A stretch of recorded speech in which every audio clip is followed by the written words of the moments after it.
Barcelona, they're a very attacking team. They very possession based, counter-attacking. They've literally put all aspects of attacking in one play. Yeah. It used to be a possession-based team. They never used to counter-attack. Maybe during the Luis Enrique days. Yeah. But that was dead and gone now. And Xavi was more very defensive. Yeah. Guardiola was possession-based. But now everything has come together. Yep. I feel like Barca is more complete now than it's been in the last 10 years. So with that said, I don't know how Madrid can stop this team. Yeah. Because sometimes when a team comes to play you, you know they're going to be countered. We got Balde missing on our left-hand side. Wow. I feel like he's a bigger miss for Barcelona than Lewandowski would be in terms of like defending and attacking. Yeah. Balde does both, and he allows Rafinha to find the pockets and tackling a little bit more. Yeah. And be like a front two with Lewandowski. Yeah, he's kind of like glue. That kind of, you know what I mean, allows the frontal players to actually do what Literally, they do.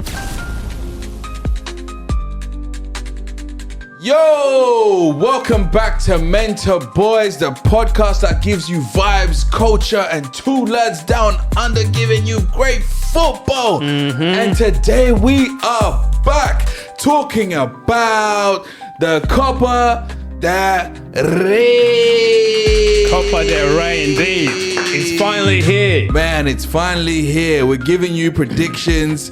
And man, I am excited. I'm excited too. I'm excited. Man, so excited I dropped my phone. But the two teams we're talking about, this is the El Clasico. The battle between gladiators. Two Spanish giants. The two Spanish, what do you call them? Papacitos. You know what I mean?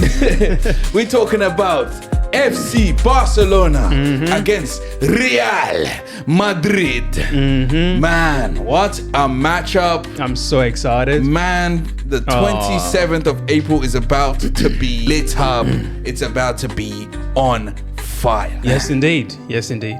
Talk about it, man. This is going to be, obviously, Madrid are no longer up for the treble. Oh, yeah, they're gone. Behind in the league, 4 points behind in the league.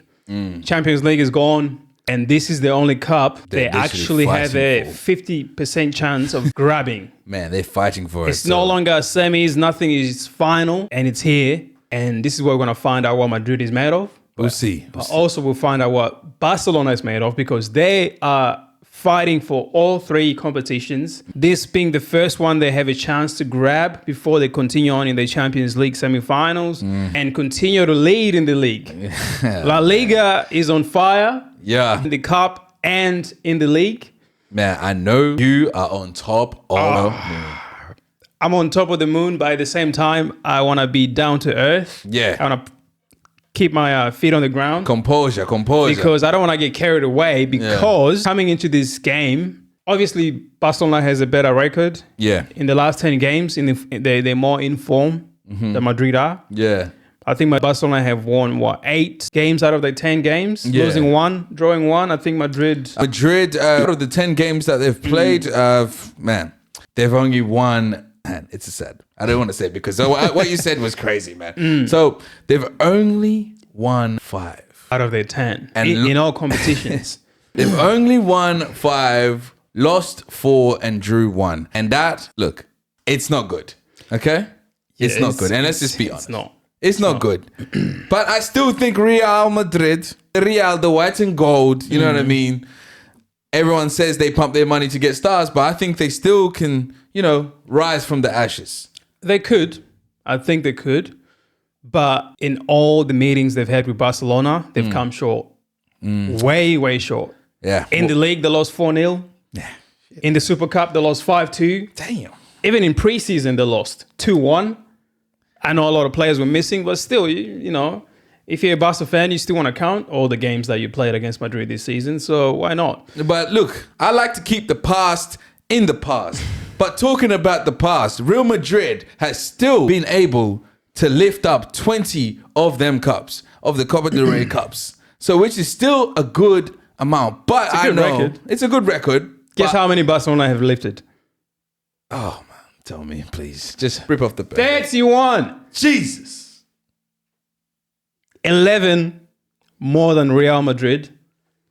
and they're looking to make it 32. And I don't think Madrid will ever catch up. No. Look. They will catch up. They will catch up. You just have to give them time. This is just 12 years of constant winning, and we'll get there. But let's just talk about what's about to happen. We just talked about the past. Let's talk about the future. Now, going into this game, I don't want to go past, and I don't want to give excuses. I want to let this out now that we come into this game with some crucial injuries. Now, you are, yeah. If I look at my backline, Mendy, Carnaval has been missing for a while. Yeah. Militar also missing for the rest of the season. He's been missing for the rest of the season. So my Real Madrid backline is already in shambles. Yeah. With Mendy gone, that's the pocket where you have Yamal. Mm-hmm. And then the same on the other side. Carvajal missing on the other side. You got Rafinha there. You got Rafinha there. Your wingers have so much, who's going to... Garcia was going to replace Mendy. And then you go, what's his name? On the right. Anyways, let's not go too deep into it. I just want to talk about this Mendy injury and how we're going to put Garcia there against Yamal. I don't see him stopping Yamal. I don't see him doing any effect where Yamal will feel restricted. If we can restrict Yamal, you guys can't get them passes that Yamal gives. Impossible. I don't think you can, because what will happen is you guys will try to double up. Yeah. We still got other players. I know. You double up, Yamal pass it back, switch it to Rafinha. And then, you have a free man. I can see it. But speaking of injuries, Madrid is missing obviously crucial players. Yeah. I think one player you probably forgot to mention. I didn't forget to mention, I was going to say him, Mbappe. Yeah, Mbappe as well. Ankle injury, obviously, from the last loss against Arsenal in the Champions League. Yes, it hasn't been confirmed that he won't play, but we are hoping that he does play, because... I'm hoping too. I'm hoping Mbappe starts, because the problem with Mbappe starting is Madrid basically plays with 8 men. Because Vini, Mbappe do not defend. Yes, they can be a danger going forward. Yeah. They haven't proven so lately as well. So they're pretty much just 2 players just doing nothing. And luxury players. I think you were the person that told me that it's a fact that they play better when Mbappe is not on the pitch. Yeah, they're unbeaten without Mbappe. They've won 2 and drew 2. Man, that's crazy. So, yes, Mbappe is missing for Madrid. The forward is missing. But we also have injuries as well of our own. Yeah. We have Lewandowski, who also got injured against Celta. Yeah, he got injured against Celta. And that's, that game was ridiculous. It was. But that's another story. Go watch the video. We've made a preview to that as well. Yeah. Or post-match preview.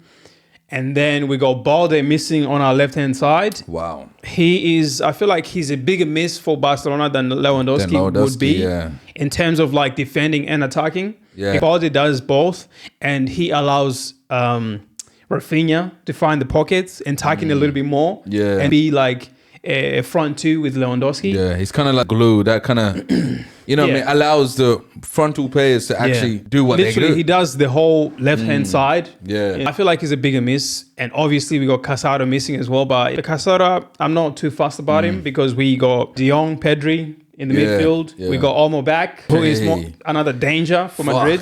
Yeah, Real Madrid's in. And I'm glad Olmo is back just in time. I think he'll be dangerous. Very dangerous. I think he's going to be our most dangerous player, because everyone's going to be focusing on Yamal. Yeah. And they'll forget that Olmo is going to be the one that he will be the target for Barcelona. You know what? And I like how you said that, because I didn't see it that way. And I didn't realize that he was actually back now. And now that you're saying it, it's kind of given me a different perspective of how the game is going to go.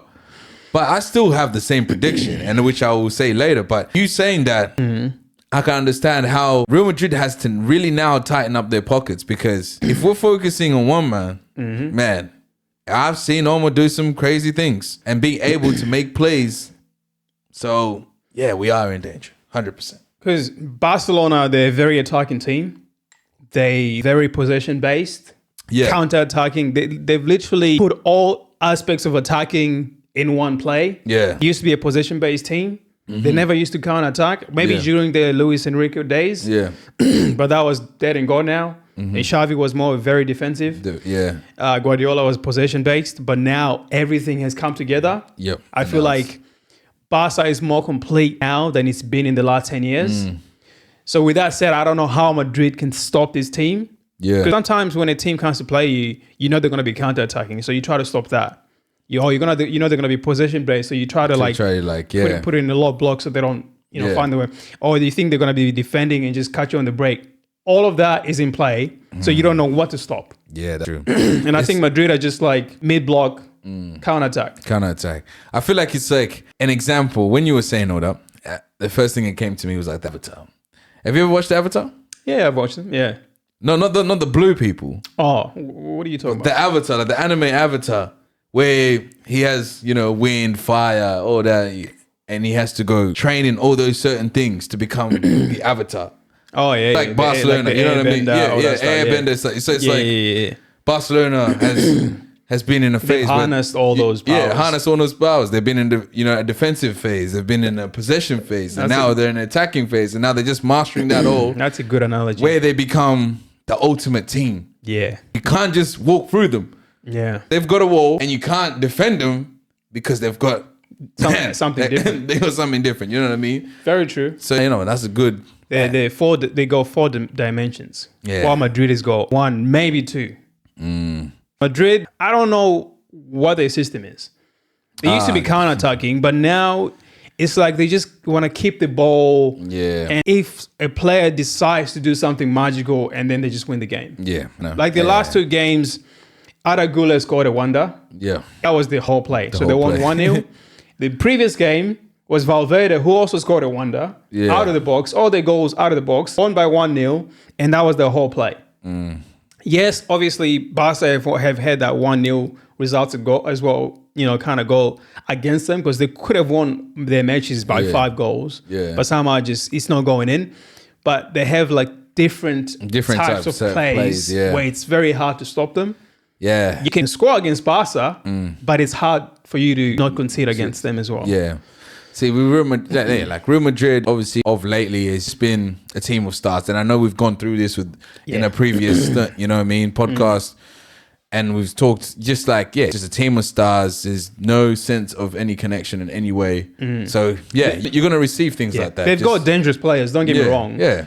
In terms of having a dangerous team, I don't think they're that team this season where you're afraid of them as a team. Yeah. You'd be afraid of Vinny, or Vinny might do something on the wing. Yeah. Maybe Mbappe might just score just some sort of wonder goal. Or Valverde out of the box will score just a sensational goal, screamer. Sensational. And then sometimes Rodrigo, every now and then, every 5 games, he might show up. Yeah. They have that in their locker. But as a team, it's not. You're not scared. You're not scared of the team. Yeah. You might be scared of an individual player, but not of the team. But it's quite the contrary when you think about Barcelona. Yeah. But man. But with all this, with everything that we've put into the play, what do you think the predictions are? On your side, what is your prediction for this match? Out of the previous El Clásicos, it's been very high scoring, 5-2, 4-0.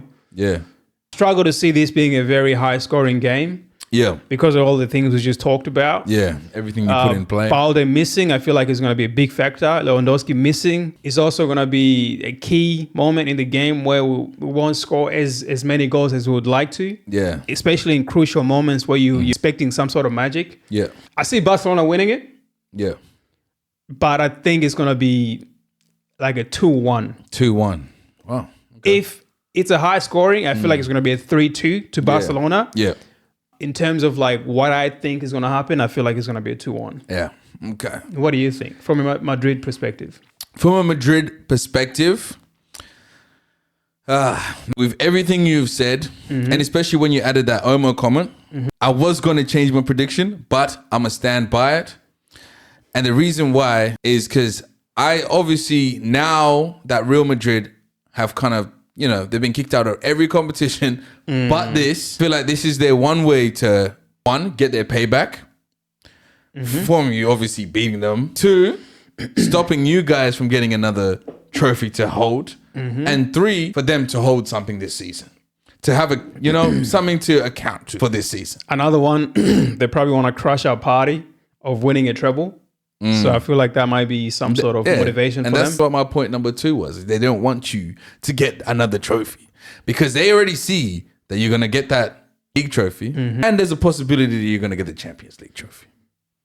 It's not, obviously it's not set in stone, but it's a possibility. It's a possibility, yes. So I don't see Real Madrid coming to it. Whether they have injuries, whether they have people missing, I don't think they're coming into this game willy-nilly. I think they're going to come into this game expecting results on their side. So fair. My prediction is the same prediction as you, 2-1, but to Real Madrid's side. That's why I predicted a low-scoring game, close game. Yeah. I see Madrid being more organized this time because I'm hoping they've learned their lesson.